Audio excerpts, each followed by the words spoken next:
Luke chapter 7.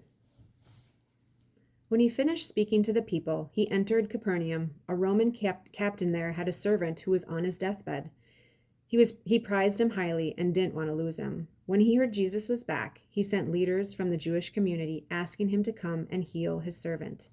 They came to Jesus and urged him to do it, saying, "He deserves this. He loves our people. He even built our meeting place." Jesus went with them.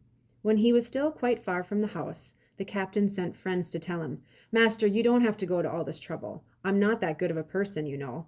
I'd be embarrassed for you to come to my house, even embarrassed to come to you in person. Just give the order and my servant will get well. I'm a man under orders. I also give orders. I tell one soldier, 'Go,' and he goes. Another, 'Come,' and he comes. My slave, 'Do this,' and he does it." Taken aback, Jesus addressed the accompanying crowd. "I've yet to come across this kind of simple trust anywhere in Israel, the very people who are supposed to know about God and how he works." When the messengers got back home, they found the servant up and well. Not long after that, Jesus went to the village Nain. His disciples were with him, along with quite a large crowd. As they approached the village gate, they met a funeral procession. A woman's only son was being carried out for burial, and the mother was a widow. When Jesus saw her, his heart broke. He said to her, "Don't cry." Then he went over and touched the coffin. The pallbearers stopped. He said, "Young man, I tell you, get up." The dead son sat up and began talking. Jesus presented him to his mother. They all realized they were in a place of holy mystery, that God was at work among them. They were quietly worshipful and then noisily grateful, calling out among themselves, "God is back, looking to the needs of his people." The news of Jesus spread all through the country. John's disciples reported back to him the news of all these events taking place. He sent two of them to the master to ask the question, "Are you the one we've been expecting, or are we still waiting?" The men showed up before Jesus and said, "John the Baptizer sent us to ask you, are you the one we've been expecting, or are we still waiting?"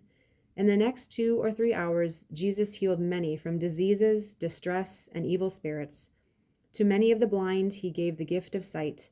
Then he gave his answer, "Go back and tell John what you have just seen and heard.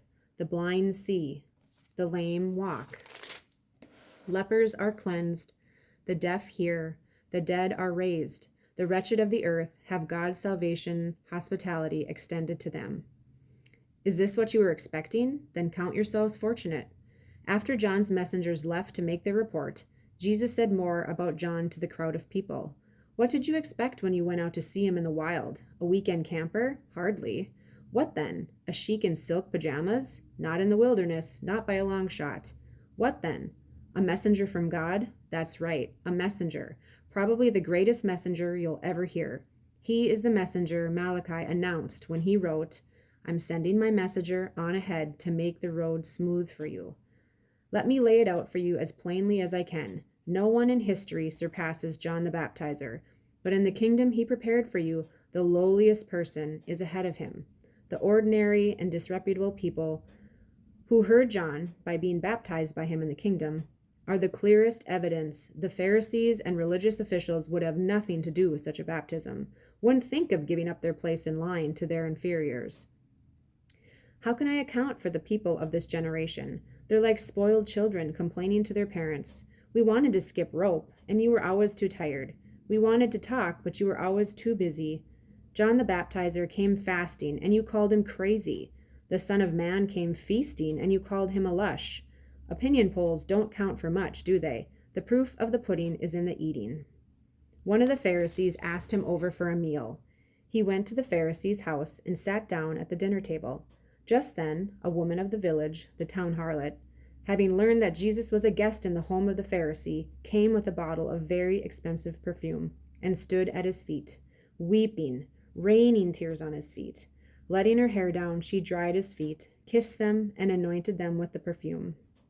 When the Pharisee who had invited him saw this, he said to himself, "If this man was the prophet I thought he was, he would have known what kind of woman this is who is falling all over him." Jesus said to him, "Simon, I have something to tell you." "Oh, tell me." 2 men were in debt to a banker. One owed 500 silver pieces, the other 50. Neither of them could pay up, and so the banker canceled both debts. Which of the two would be more grateful? Simon answered, I suppose the one who is forgiven the most. That's right, said Jesus. Then, turning to the woman, but speaking to Simon, he said, Do you see this woman? I came to your home. You provided no water for my feet, but she rained tears on my feet and dried them with her hair. You gave me no greeting, but from the time I arrived, she hasn't quit kissing my feet. You provided nothing for freshening up, but she has soothed my feet with perfume. Impressive, isn't it? She was forgiven many, many sins, and so she is very, very grateful. If the forgiveness is minimal, the gratitude is minimal. He then spoke to her, I forgive your sins. That set the dinner guest talking behind his back. Who does he think he is, forgiving sins? He ignored them and said to the woman, Your faith has saved you. Go in peace.